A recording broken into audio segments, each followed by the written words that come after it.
Hello mga kaswang, magandang araw po sa inyo at gabi. Kung bago ka pa lang sa aking channel, baka naman, simulan na natin.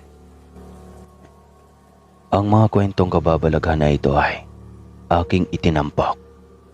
May katang-isip at may nililiko mula sa madla na totoong nangyari sa buhay. Upang makabuo ng isang katangi-tangi at nakakaantig na istorya ng isang nilalang na hindi lang kapupulutan ng aral kundi magbigay rin ng babala sa ating lahat. Na hindi tayo dapat maging kampante sa ating paligid at sa ating bagong nakakasalamuha. Ang kwentong ito ay galing sa isang kaibigan sa media. Siya si Romy mula sa isa sa mga isla ng Visayas.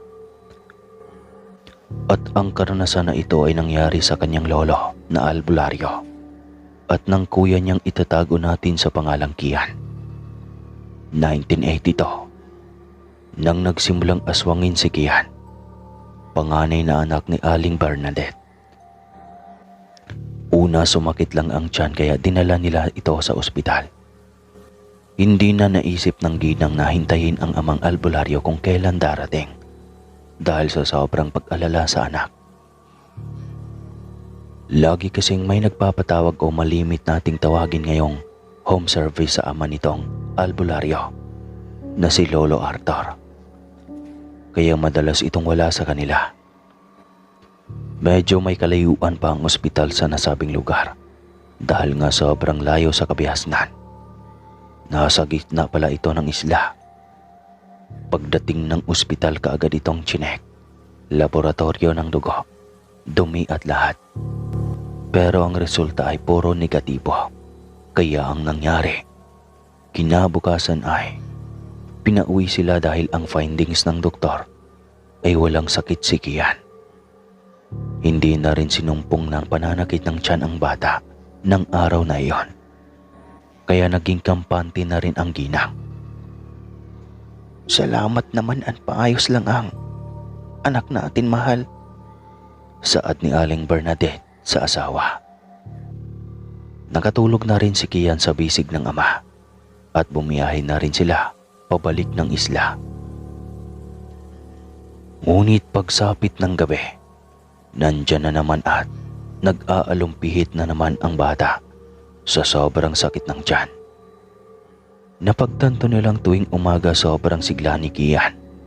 Pero pagsapit ng gabi, inaatake ito ng sobrang sakit ng tiyan. Sa edad na 4 na taon ay sobrang naghirap na ang bata.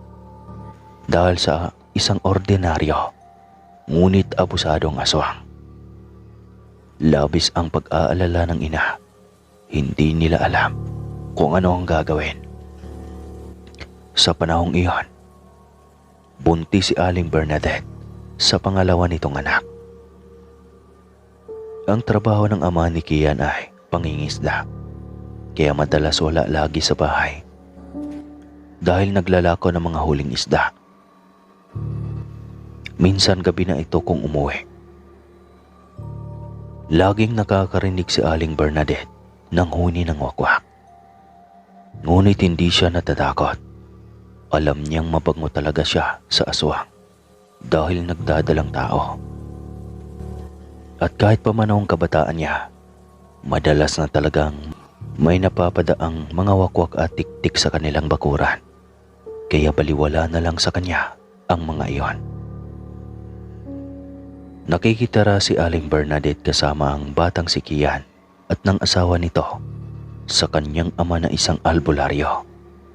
Kaya nang malaman ng Lolo Arthur nito na hindi normal ang sakit ng apo, kaagad nitong sinuri ang bata. Napag-alaman ng matanda na isang aswang ang may gawa niyon sa kanyang apo. Kaya ito ang humawak at gumamot kay Kian. Sa tulong na rin ng kanyang kaibigang mga hindi ordinaryo. Ang mga elementong putian na hindi nananakit at nang aabuso ng mga tao. Bernadette, anak, huwag ka lang masyadong magalala. Alalahanin mong buntis ka.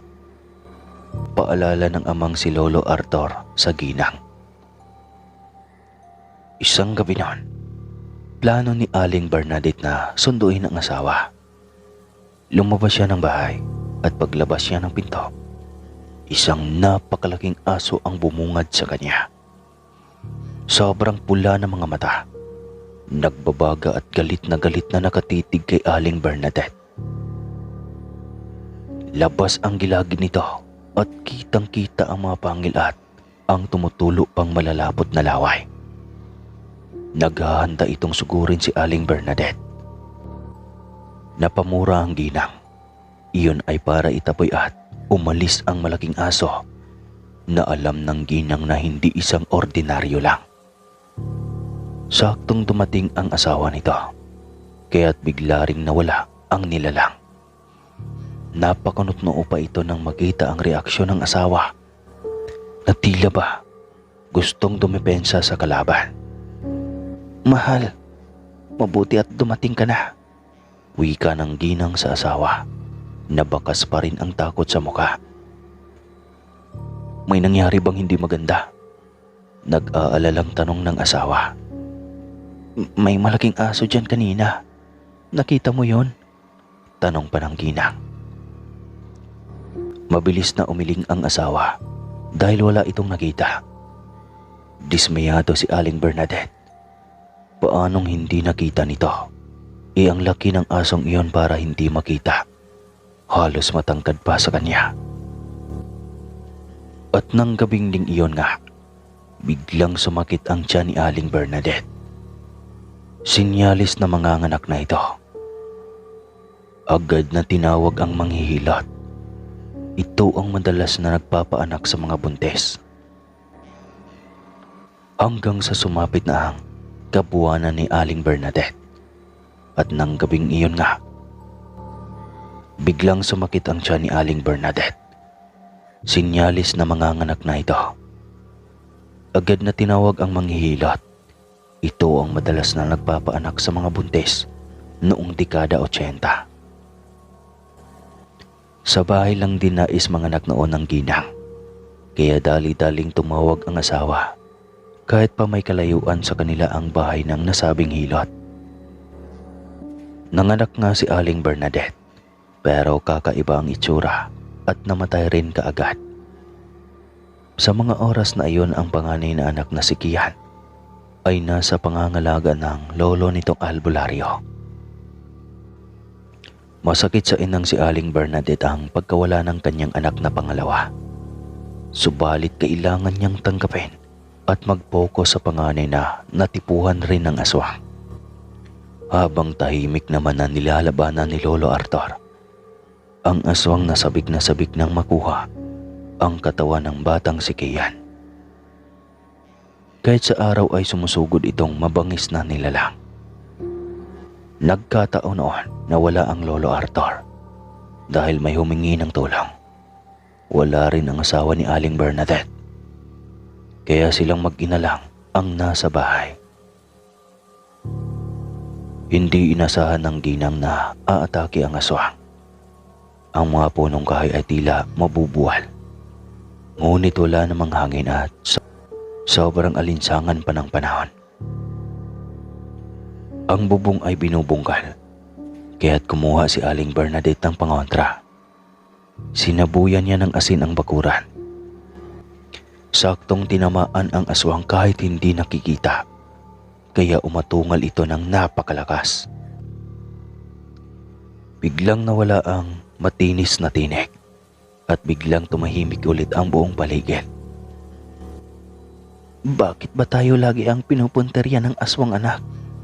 Wala naman tayong naargabyado sa kanila," tanong ng ginang sa anak kahit tulog na tulog ito. Hindi kaya ng ordinaryo manggagamot ang nangyari kay Kian. Ngunit sa tulong ng mga elementong kaibigan ni Lolo Arthur, hindi kinaya ng aswang ang pagsanib puwersa ng mga ito. Kapre, duwende, mga engkanto at diwata. Hanggang sa tuluyan ng sumuko ang ordinaryong aswang at pinaubayan na nito ang bata sa hari ng mga aswang ng talon. Doon mas tumindi ang nararamdaman ng batang si Kian Halos butot balat na lamang ang nakakaawang bata. Nang tuluyan ng ipaubaya ng aswang sa kanilang hari ang buhay ng batang si Kian sa loob ng 7 araw, binigyan ito ng sumpa. At ito ay kung hindi makaamoy o makainom ng dugo ng haring aswang ng talon, ang batang si Kian, wala nang paraan para ito'y mabuhay. Tanging dugo lang ng halimaw ang maaaring makapagpagaling sa bata. Sa henerasyong ito, ang Lolo Arthur ang isa sa pinakamagaling na albularyo. Idagdag pa na madami siyang kaibigang mga elemento. Inako ng matanda ang buhay ng kanyang apo, kahit walang kasiguraduhan kung mananalo ba siya o baka iyon na ang magiging mitya ng kanyang kamatayan. Walang pag-alinlangan siyang nagbuwis ng buhay, dahil alam niyang kapag makukuha ng aswang ang katawan ng batang si Kian, hindi lang pagkain ang pakinabang nito kundi maging ang nananalaytay na dugo ng bata na galing sa albularyo na si Lolo Arthur, magiging mas malakas at mas mabagsik pa ito sakaling makukuha niya ang bata. Kaya buwis buhay din itong nakipaglaban sa matandang albularyo. Kapwa nakataya ang buhay ng bawat panig para sa batang si Kian. Isa ay para sa kabutihan, habang ang kabila ay para sa kasamaan. Hindi kailanman mananaig ang kasamaan laban sa kabutihan. Umaasa akong Panginoon na ikaw ang magiging una kong gabay, higit sa ano pa mang elementong aking kaabay. Sambit ng matanda noong matapos na nito ang pang-anim na gabi na ritual ng paggamot sa batang si Kian. Huling araw na noon, magpipitong araw na at huling pagkakataon na nila para labanan ang hari ng aswang. Pinulong ni Lolo Arthur sila, Aling Bernadette, at maging ang asawa nito. Nasa pagsapit ng 6:00 ng hapon, mag-umpisa na ang labanan nila. Labanang hindi normal para sa mga ordinaryong tao katulad nila. Dapat lahat sila ay nasa loob na ng bahay at bawal lumabas. Dapat pati gate at mga pinto ay nakasarado din. Dahil sa isang pagkakamali lang, ang nasa labas o taong gustong pumasok ay maaaring mamatay. Natatakot ako para sa buhay mo at ng aking anak, Tay. Subalit naniniwala ako sa iyong kakayahan. Alam ko na kakayanin mo ang lahat ng ito. Litanya ni Aling Bernadette bilang pangpalakas loob at suporta na rin sa ama. Gagawin ko ang lahat para sa aking apo, Bernadette. Kahit kapalit pa ng buhay ko ay ayos lang. Ang mahalaga ay mailigtas si Kian. Dahil alam ko na marami pa siyang magagawa pagdating ng araw. Mga mabubuting gawain. Dahil alam ko na lalaking mabuting bata si Kian. Litanya pa ng matanda. 2 palapag ang bahay nila Lolo Arthur, nagawa sa matitibay na tablon. At bago nag-umpisa ang ritual, tinawag ni Lolo lahat ng kanyang mga kaibigan. Nakita at nasaksihan nila, Aling Bernadette, ang mga kakaibang nilalang na tutulong sa kanila. Mga kapre, diwata, taong kabayo, engkanto, at iba pa na handang tumulong para sa buhay ng batang si Kian. At sa oras na iyon, dapat lahat nakaharap sa pinagmulan ng araw sa silangang parte at bawal lumingon dahil maaaring ikamamatay. Pinaalalahanan lahat ng matandang albularyo na dapat pag dumating yung hari ng aswang, hindi dapat makalampas o hindi dapat sila madala sa pinaglalahuan ng araw o parte ng bahay na nakaharap sa kung saan palubog ang araw. Patuloy lang sa ginagawang ritual ang matandang albularyo. Samantalang sila Aling Bernadette ay nanatiling nasa likod lang nito at kung saan sila nakaposisyon. Walang ingay galing sa kanila at hindi rin sila tumitingin sa mga nakakatakot na nilalang. Unang pagkakataon din iyon na nakakasalamuha at nakikita mismo ng dalawang mata nila ang ganoong klase ng nilalang. Tila isang panaginip na napakahaba iyon para kay Aling Bernadette at sa asawa. Kung sa kanilang kabataan ay tanging kwento lang ang kanilang narinig, sa pagkakataong iyon, aktual nilang nakasama, naging kasapi sa laban at hindi lang isa o dalawa, kundi napakaraming nilalang. Pagsapit na ng gabi, at kahit malayo pa ang Haring Aswang, ramdam na ng mga ito sa loob ang lakas at kapangyarihan nito. Ang bahay ng matanda ay tila niyayanig na parang dinuduyan. Desidido talaga ang aswang na makuha ang batang si Kian. Sa tulong ng mga kaibigan at mga panalangin Latin ng Lolo Arthur, ay nag-umpisang magsagupaan sila. Unang nakipaglaban ang mga elemento. Sila ang pumigil sa Haring Aswang, habang ang Lolo Arthur ay mahigpit sa ginagawang ritual. Sobrang lakas ng Haring Aswang at sa bawat pakikipagbuno ay nagsitalsika ng mga elementong kasama ng matandang albularyo. Walang kahirap-hirap sa Haring Aswang ang ihagis ang mga ito dahil di hamak na mas malaki at malakas ito sa lahat. Isa-isang pinampulot ang mga duwende at itinapon sa bintana. Tudot tadyak naman ang mga tayho o mga kalahating kabayo at kalahating tao na nilalang. Maging ang kapre ay sumabay na rin upang mahihirapan lalo ang aswang. Kahit marami sila ay aminado silang kaya silang taubin ng hari. Ngunit hindi nang patinag ang matandang albularyo.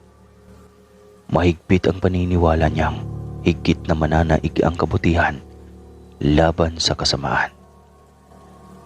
Hanggang sa ang huli ay napaatras ang mga kasamahan ni Lolo Arthur. Habang papalapit ang Haring Aswang, ay kakatapos lang ang pagre-ritual ni Lolo Arthur. Doon lang ulit nagsanib para sa silang lahat para pigilan ang aswang. Gamit ang binasbasa na abo at asin, pinalibutan ng matanda ang Haring Aswang. Hindi na ito makaalis pa roon. Sumpa ito sa kagayan niya. Kaya sobrang nagalit at nagwala ang aswang. Nang sumigaw ito ng buong lakas, ay halos nilindol ang bahay ng matandang albularyo. Maging ang mga punong kahoy sa labas ay akalain mong may paparating na bagyo. Napaluhod ang mag-asawa sa tindi at lakas ng pagyanig ng bahay. Mas lalo pa ang mga itong nagulat at natakot. Mas lalong tumindi ang laban. Marami na sa mga nilalang ang nagbuwis buhay upang matulungan lang ang lolo na manaig laban sa napakabangis na Haring Aswang ng talon. Aminado ang matanda na kung hindi dahil sa mga kaibigan niyang mga elemento, ay malamang ay namatay na siya. Kaya sobrang laki ng kanyang pasalamat dahil sa mga ito. Dahil nadadagdagan ang kanyang lakas sa labanan.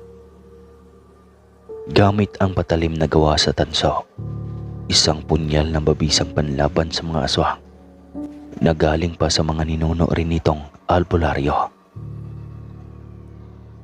Ipinikit nito ang kanyang mga mata habang may sinasambit na panalangin Latin. Pagkatapos ay buong lakas na sinaksak ang punyal sa likod ng Haring Aswang ng talon. Tinamaan ito.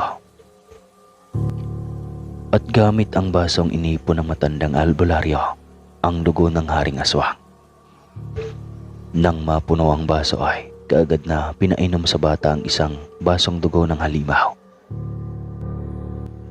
Doon na himalang nabuhay si Kian na noon ay ilang minuto nang hindi humihinga simula nang dumating ang Haring Aswang.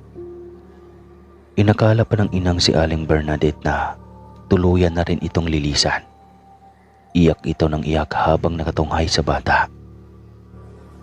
Ngunit nang biglang idilat ng bata ang mga mata, ay halos mapatalon sa tuwa ang ginang.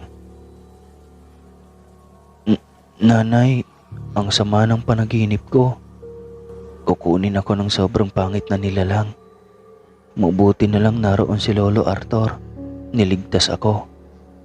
Kwento pa ng bata nang makapagsalita na itong muli. Napaluha ang ginang maging ang ama nito. Mahabang kwento, nak. Pero totoo na ang lolo mo ang nagligtas ng iyong buhay. Malalaman mo rin at maintindihan ang mga bagay na ito sa darating na mga araw. Paliwanag ng ama ng bata. Tuluyang nagwakas ang buhay ng Haring Aswang ng Talon. Samantalang ang Lolo Arthur ay nanatiling pinakamagaling na manggagamot sa lugar. Naging tanyag at narerespeto ng lahat. Ang mga elemento naman ay patuloy lang sa pakikipag-ugnayan sa matandang albularyo. Maging sa batang si Kian ay naging malapit na rin ang mga ito. Hindi na nagtaka pa ang mag-asawa. Alam nila na balang araw, ito ang magmamana sa kakaibang dunong na taglay ng lolo nito.